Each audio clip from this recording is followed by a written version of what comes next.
रमा एकादशी। हरे कृष्णा, राधे राधे। आप सभी का बहुत बहुत धन्यवाद मेरे चैनल बनाने के लिए। आज की वीडियो में मैं कार्तिक मास में पड़ने वाली रमा एकादशी की कथा लेकर आई हूँ।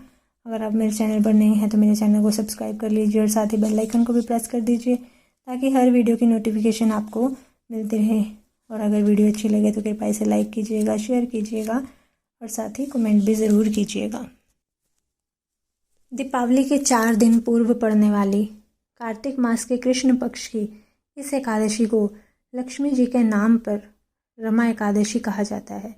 इस दिन भगवान विष्णु के पूर्ण अवतार कृष्ण जी के केशव रूप की पूजा आराधना की जाती है।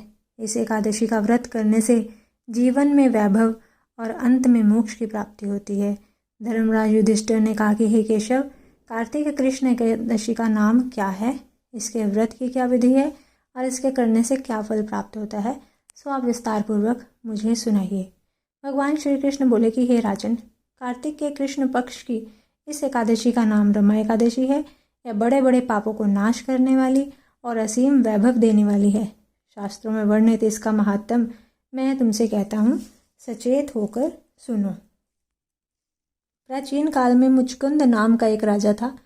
उसकी इंद्र के साथ गहन मित्रता थी और साथ ही यम, कुबेर, वरुण तथा विभीषण के साथ भी मित्रता थी। वह राजा बड़ा धर्मात्मा तथा विष्णु भक्त था और न्यायपूर्वक राज्य करता था। राजा मुचकुंद के एक कन्या थी जिसका नाम चंद्रभागा था। उस कन्या का विवाह चंद्रसेन के पुत्र शोभन के साथ हुआ था। एक समय शोभन अपने ससुर मुचकुंद के घर आया। उन्हीं दिनों जल्द ही पुण्यदायिनी रमा एकादशी आने वाली थी। व्रत का दिन समीप आया तो चंद्रभागा को अत्यंत सोच उत्पन्न हुई कि मेरे पति बहुत दुर्बल हैं और मेरे पिता का व्रत के बारे में आज्ञा अति कठोर है। दशमी को राजा ने ढोल बजवाकर सारे राज्य में यह घोषणा करवा दी कि रमा एकादशी को सभी लोग व्रत करेंगे। घोषणा को सुनते ही शोभन को अत्यंत चिंता हुई और अपनी पत्नी से बोला कि अब मुझे क्या करना चाहिए, मैं किस प्रकार भूख सहन करूं? भूख सहन नहीं कर सकता मैं। ऐसा कोई उपाय बतलाओ कि जिससे मेरे प्राण बच सकें, अन्यथा मेरे प्राण अवश्य चले जाएंगे। चंद्रभागा कहने लगी कि हे स्वामी, मेरे पिता के राज्य में एकादशी को कोई भी भोजन नहीं करता। हाथी, घोड़ा, ऊंट, बिल्ली, गौ आदि भी तृण और जल आदि ग्रहण नहीं करते। फिर मनुष्य का तो कहना ही क्या है। यदि आप भोजन करना चाहते हैं तो किसी दूसरे स्थान पर चले जाइए, क्योंकि यदि आप यहाँ रहेंगे तो अवश्य ही व्रत करना पड़ेगा। ऐसा सुनकर शोभन कहने लगा कि हे प्रिय, तुम्हारे साथ मैं भी व्रत करूँगा। जो भाग्य में होगा वह देखा जाएगा। ऐसा विचार कर उसने व्रत किया और वह भूख व प्यास से अत्यंत पीड़ित होने लगा। जब सूर्य नारायण अस्त हो गए तब रात्रि जागरण का समय आया। वह जागरण वैष्णव को तो अत्यंत हर्ष देने वाला था, परंतु शोभन को अत्यंत दुखदायी लगा। प्रातःकाल होते होते शोभन के प्राण निकल गए। तब राजा ने चंदन की चिता में उसका दाह संस्कार कराया, परंतु चंद्रभागा ने अपने पिता की आज्ञा से अपने शरीर को दग्ध नहीं किया। शोभन की अंत्येष्टि क्रिया करने के पश्चात अपने पिता के घर में ही रहने लगी। रमा एकादशी के व्रत के प्रभाव से शोभन मंदरांचल पर्वत पर धन धान्य से परिपूर्ण तथा शत्रुओं से रहित एक सुंदर देवपुर को प्राप्त हुआ। वह अत्यंत सुंदर रतन और मणि जटिन स्वर्ण से खंभों पर निर्मित अनेक प्रकार की स्फटिक मणि से सुशोभित भवन में सिंहासन पर आरूढ़ हुआ। श्वेत चट और चबर, मस्तक पर किरीट, कानों में कुंडल, कंठ में हार, बाहों में कपूर विभूषित गंधर्व और अप्सराओं से घिरा हुआ ऐसा शोभित होता था मानो अपनी सभा में देवराज इंद्र विराजमान हो। एक समय मुचकुंद के नगर में रहने वाले सोम शर्मा नामक ब्राह्मण तीर्थ यात्रा करता हुआ घूमता घुमाता उधर जा निकला। ब्राह्मण शोभन को पहचान कर कि यह तो राजा का जमाई शोभन है, उसके निकट गया। शोभन भी उसको पहचान कर अपने आसन से उठकर उसके पास आया और प्रणाम आदि करके सुकुशल क्षेम पूछने लगा। ब्राह्मण ने कहा कि राजा मुचकुंद और आपकी पत्नी चंद्रभागा कुशल से हैं। नगर में भी सब प्रकार कुशल है, परंतु हे राजन, हमको अत्यंत आश्चर्य हो रहा है। अपना वृत्तांत कहिए कि ऐसा सुंदर नगर जो ना कभी देखा ना सुना आपको किस प्रकार प्राप्त हुआ। तब शोभन बोला कि कार्तिक कृष्ण रमा एकादशी का व्रत करने से मुझे यह नगर प्राप्त हुआ है, परंतु यह अस्थिर है। यह सुनकर ब्राह्मण बोला कि हे राजन, स्थिर होने का कोई उपाय हो तो कहो, मैं अवश्य में पूरा करूँगा। शोभन ने कहा कि मैंने रमा एकादशी का व्रत अनायास और श्रद्धा से रहित होकर किया था, इसलिए यह सब कुछ अस्थिर है।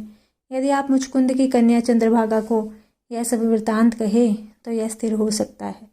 यह सुनकर ब्राह्मण सोम शर्मा ने अपने नगर में लौटकर चंद्रभागा से संपूर्ण वृत्तांत कहा। ब्राह्मण के वचन सुनकर चंद्रभागा बड़े प्रसन्नतापूर्वक ब्राह्मण से बोली कि हे ब्राह्मण, यह सब बातें आपने प्रत्यक्ष देखी हैं या स्वप्न की कर रहे हैं? ब्राह्मण कहने लगा कि हे पुत्री, मैंने महावन में तुम्हारे पति को प्रत्यक्ष देखा है, साथ ही किसी से विजय ना हो ऐसा देवताओं के नगर के समान उसका नगर भी देखा है। उन्होंने यह भी कहा है कि यह स्थिर नहीं है। जिस प्रकार यह स्थिर रह सके वह उपाय आपको करना चाहिए। चंद्रभागा कहने लगी कि हे विप्र, तुम मुझको वहाँ पर ले चलो। पतिदेव के दर्शन की मेरी तीव्र लालसा है। मैं अपने किए पुण्यों से उस नगर को स्थिर बना दूंगी। आप ऐसा उपाय कीजिए जिससे उनका और मेरा मिलन हो सके। आपकी अति कृपा होगी और आपको पुण्य भी मिलेगा। सोम शर्मा चंद्रभागा को लेकर मंदरांचल पर्वत के समीप वामदेव ऋषि के आश्रम में गया। वामदेव ऋषि ने उनकी बात सुनकर वेद मंत्रों से उज्ज्वल तिलक द्वारा चंद्रभागा का अभिषेक किया। तब ऋषि मंत्र के प्रभाव और एकादशी के व्रत से चंद्रभागा का शरीर दिव्य हो गया और वह अत्यंत प्रसन्नता के साथ अपने पति के निकट गई। अपनी प्रिय पत्नी को आते देखकर शोभन अत्यंत प्रसन्न हुआ और उसको बुलाकर अपनी बाईं तरफ बिठाया। तब चंद्रभागा ने कहा कि हे प्राणनाथ, आप मेरे सभी पुण्यों को ग्रहण कीजिए जिससे आपका यह नगर और राज्य स्थिर हो जाए। अब मैं 8 वर्ष की जब से थी तब से ही सभी एकादशियों के व्रतों को पूर्ण श्रद्धापूर्वक विधि विधान के साथ करती आ रही हूँ।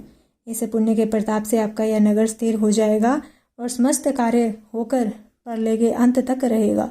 इस प्रकार चंद्रभागा दिव्य रूप धारण कर तथा दिव्य आभूषणों और वस्त्रों से सुसज्जित होकर अपने पति के साथ रहने लगी। हे राजन, मैंने रमा एकादशी का महात्म्य तुमसे कहा है। जो मनुष्य इस व्रत को करते हैं उनके समस्त पाप नष्ट हो जाते हैं। कृष्ण पक्ष और शुक्ल पक्ष दोनों की एकादशी समान है, इनमें कोई भेदभाव नहीं है।